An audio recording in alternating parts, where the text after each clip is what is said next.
Today we're going to be talking about Field Notes' newest edition for summer of 2025, Is a River Alive? It's absolutely stunning, so let's talk about it. This is Field Notes' 67th quarterly edition. It actually coincides with the book by Robert Macfarlane called Is a River Alive? Hence the name of this 3-pack. I was super excited to finally get my hands on one because I saw the edition online. It actually just came out on Tuesday. I headed over to the Field Notes HQ in Chicago and they actually gifted this to me. I was really excited so that I could do a review and actually try this book out myself. So let's actually talk about the backstory for the design and where these 3 came to be. It started with the Fisk maps. Harold Fisk in the 1940s was interested in the past of rivers and how they flowed throughout the years that they've existed. You can even call them like the ghosts of the rivers.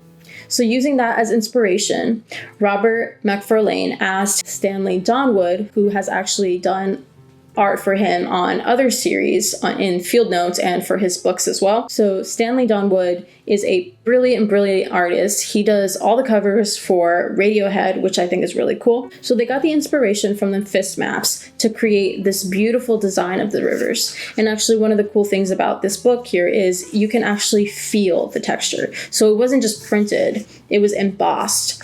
And every single color of the river is created with a different texture. So let's actually talk about the back too.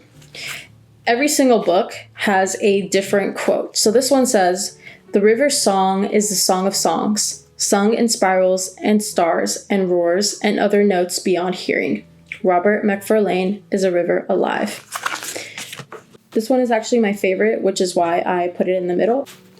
So on this one, it says, "Spring becomes stream, becomes river, and all 3 seek the sea. Robert Macfarlane is a river alive."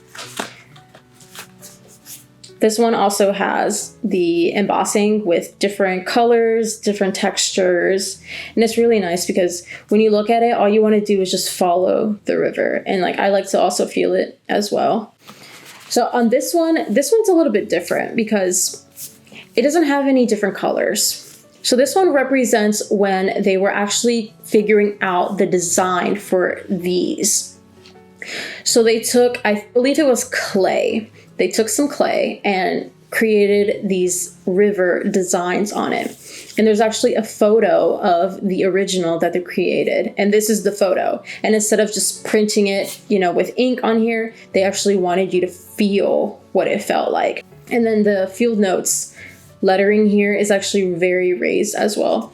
These ones are too, but this one goes beyond what these do, which is cool. And then this tool here, along with the pencil, these ones are also raised up. So that feels really nice.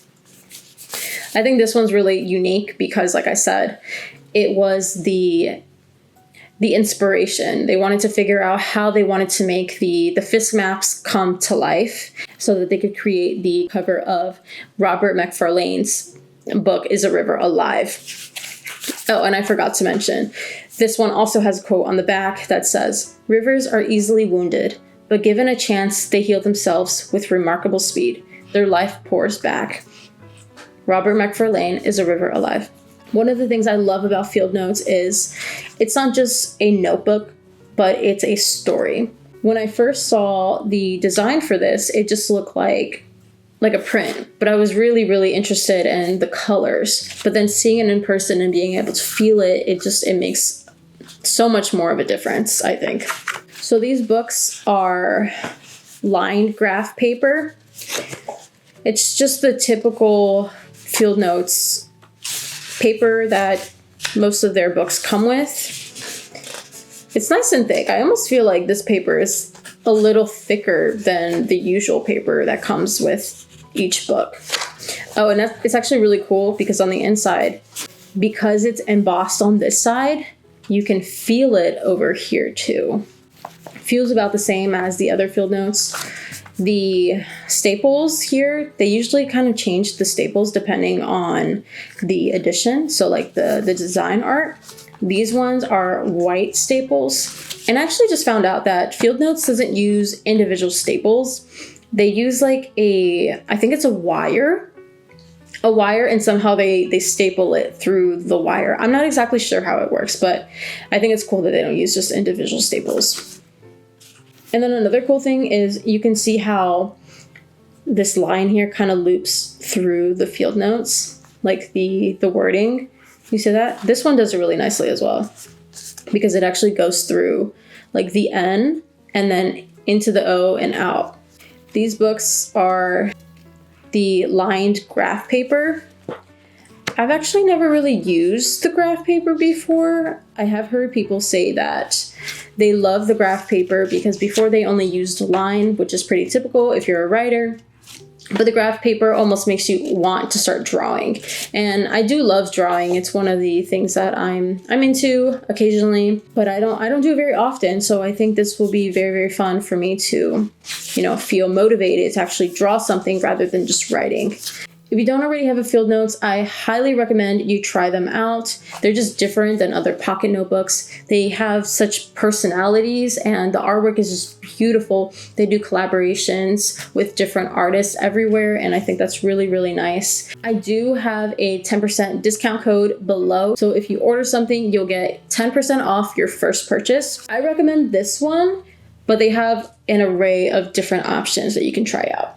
I'm definitely going to be incorporating field notes a lot more into my videos because they are a great creative tool. I'm really big into creative lifestyle and finding ways to draw inspiration from different things and come up with amazing ideas. So if you guys are interested, make sure you stay tuned for more. And with that said, I will see you in the next one.